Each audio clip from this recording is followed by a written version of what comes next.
Excel के part 2 में आप सभी का स्वागत है।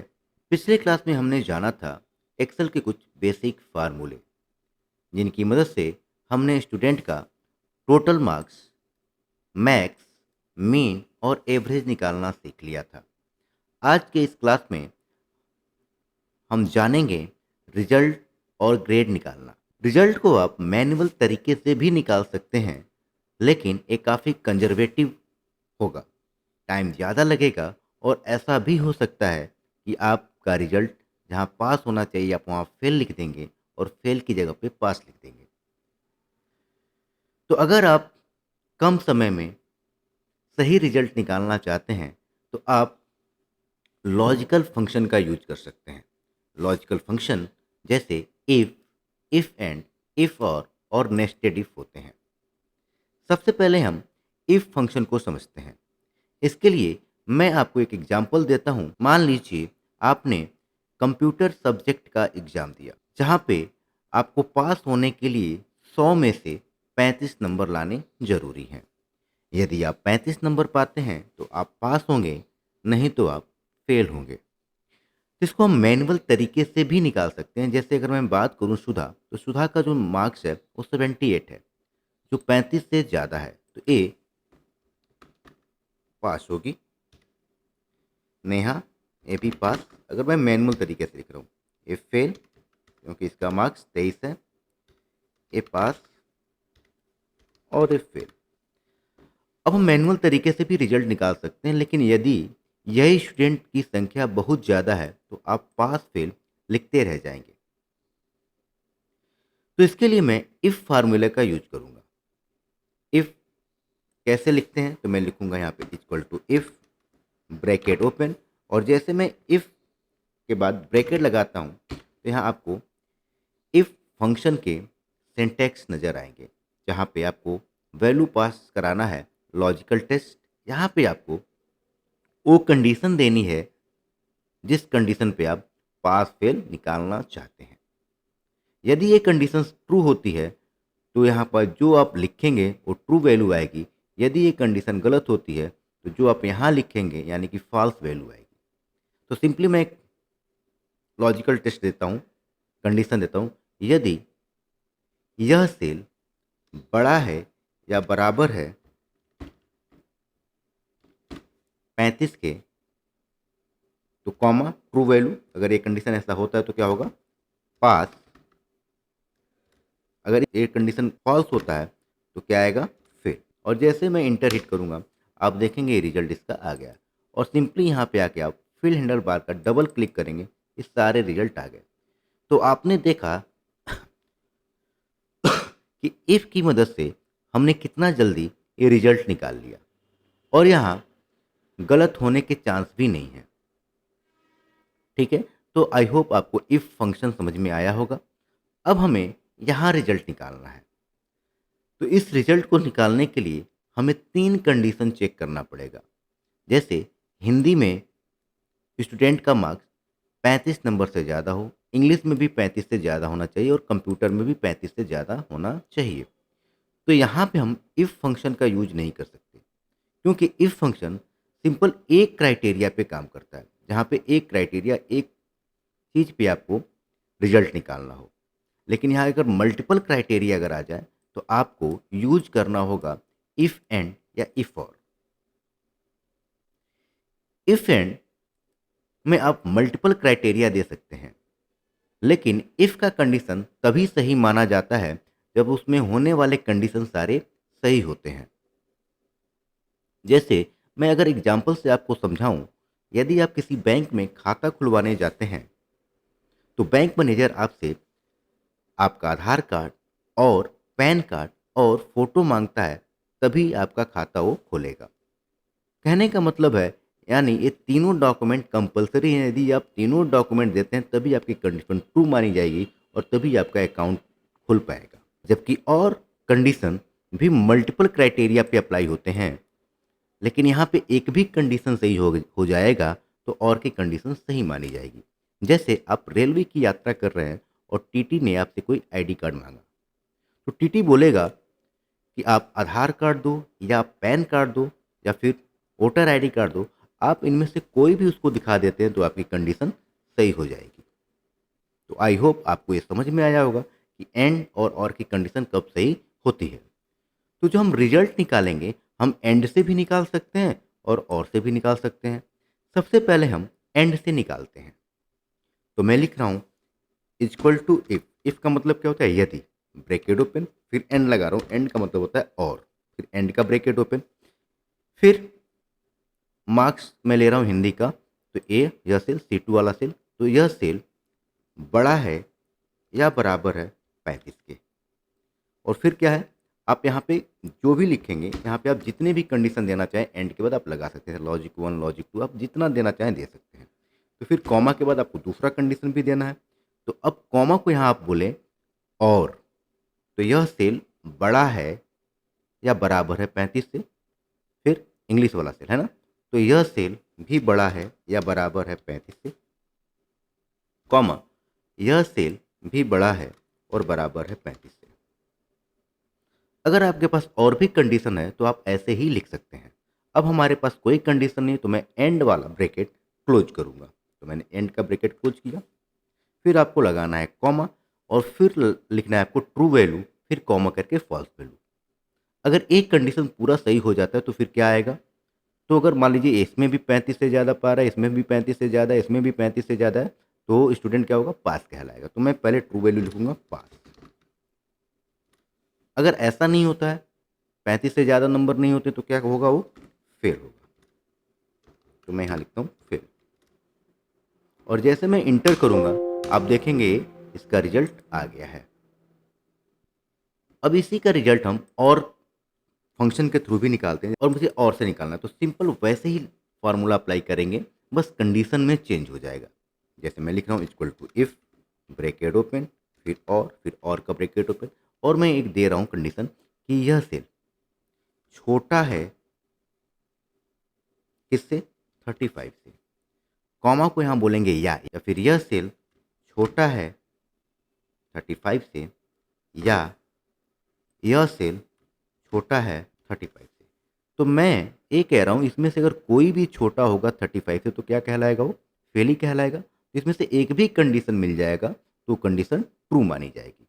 जैसे मैंने आपको समझाया था कि और में एक भी कंडीशन ट्रू है तो कंडीशन ट्रू मानी जाएगी। तो अगर ऐसा हो गया कि एक भी सेल में मार्क्स क्या हो जाएंगे? 35 से छोटे हो जाएंगे, तो क्या कहलाएगा स्टूडेंट? को फेल आएगा उसका रिजल्ट। तो मैं यहाँ और का ब्रैकेट क्लोज करूँगा, कॉमा करूँगा और ट्रू वैल्यू की जगह पे लिखूंगा मैं फेल। और इसमें से कोई भी कंडीशन सही नहीं होता है। अगर 35 से कोई भी छोटा नहीं मिलता है तो यानी कि 35 से वो ज़्यादा होगा, और 35 से ज़्यादा होगा तो फिर क्या होगा? वो पास होगा। तो मैं कॉमा करके लिख दूंगा यहाँ पे पास। और जैसे ही मैं इंटर हिट करूँगा, आप देखेंगे सारे स्टूडेंटों का ये रिजल्ट आ जाएगा। अब आप देख सकते हैं एंड से जो ये रिजल्ट मैंने निकाला और ये रिजल्ट मैंने और से निकाला, और दोनों सेम है। बस हमने यहाँ पे कंडीशन को चेंज कर दिया। तो जब भी आपके पास मल्टीपल क्राइटेरिया हो, ठीक है, तो आप एंड या और का यूज कर सकते हैं सिचुएशन के हिसाब से।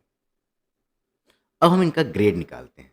ग्रेड निकालने के लिए मैं एक यहाँ पे कॉलम इंसर्ट कर देता हूँ। तो कॉलम इंसर्ट करने के लिए आप सिंपली शॉर्टकट की यूज कर सकते हैं। इससे इस पूरे में कॉलम को सिलेक्ट किया और कंट्रोल प्रेस करूँगा, देखिए एक कॉलम आ गया।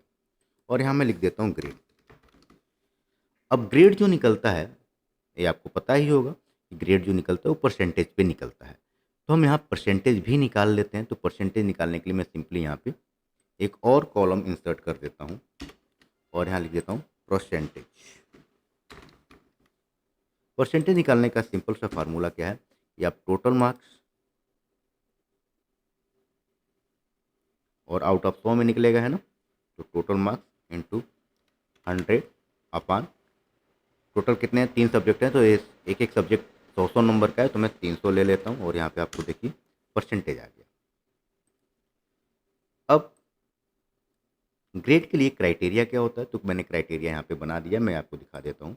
जैसे अगर कोई स्टूडेंट 80% पाता है, क्या है परसेंटेज में 80% पाता है तो A+, 60 पाता है तो A, 50 पाता है तो B, और 33 पाता है तो C, और फेल का कोई ग्रेड नहीं आएगा, उसका फेल आएगा। तो ग्रेड निकालने के लिए अब यहाँ पे क्या है कि सिंगल एक क्राइटेरिया है, ठीक है ना? और आपके पास अगर मल्टीपल रिजल्ट हों, यहाँ पे क्या था, सीमित रिजल्ट था, पास या फेल था, यहाँ पे क्या था कि मल्टीपल है। तो जब मल्टीपल आपके पास हो तो आप यहाँ पे यूज करेंगे नेस्टेड इफ का।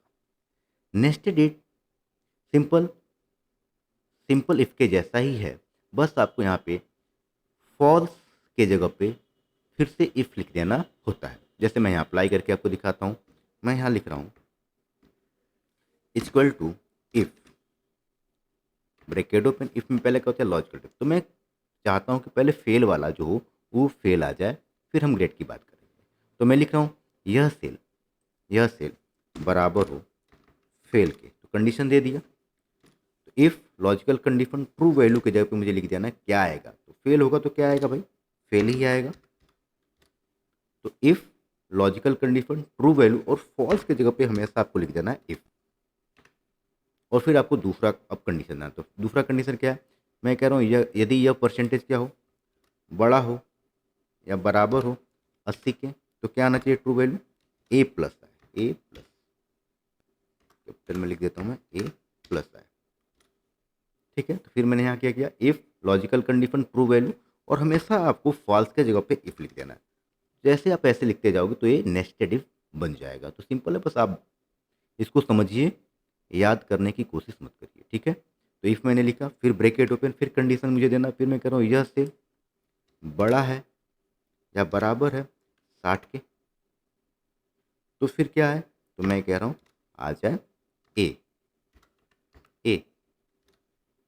फिर फॉल्स जगह पे क्या लिखना है मेरे को, इफ, फिर ब्रैकेट ओपन, फिर अगला कंडीशन यह से बड़ा है या बराबर है 40 से, ऐसे हम ले लेते हैं, कोई भी कंडीशन ले सकते हैं 40 से। तो फिर क्या आ जाए, तो मैं कह रहा हूँ आ जाए क्या, बी ग्रेड, ठीक है। फिर आपको फॉल्स की जगह पे क्या लिखना है, इफ, फिर ब्रैकेट ओपन, फिर अगला कंडीशन देना है यह सेल बड़ा है या बराबर है 35 के, तो ग्रेड जो आ जाए वो क्या आ जाए, सी। तो ऐसे करके आप कंडीशन दे सकते हैं सिंपली। अब मेरे पास कोई कंडीशन नहीं, तो सिंपली मैं क्या करूँगा, क्लोज करूँगा। अब क्लोज कितना करना है, जितना आप ओपन ब्रैकेट किए उतना ही क्लोज करना है। तो हम यहाँ पे कितना ओपन किए, 1 2 3 4 5, तो जितना ओपन उतना क्लोज, तो 1 2 3 4 5, और सिंपली इंटर हिट करूँगा। आप देखेंगे ये ग्रेड आ गया है। और यहाँ पे मैं जैसे ही ड्रैग करूँगा, आप देखेंगे सभी स्टूडेंटों का ग्रेड आ गया है, ठीक है। अब मैं आपको एक क्वेश्चन देता हूँ और आपको ये बताना है, जैसे एक एम्प्लॉय के नाम है और ये इनका डिपार्टमेंट है, ये वर्किंग डेज है कि ये पूरे साल में कितना दिन काम किया, हमें इनको इंक्रीमेंट देना है। तो इंक्रीमेंट देने का कुछ कंडीशन होगा। तो कंडीशन ये है, यदि डिपार्टमेंट परचेज हो और उनका वर्किंग डेज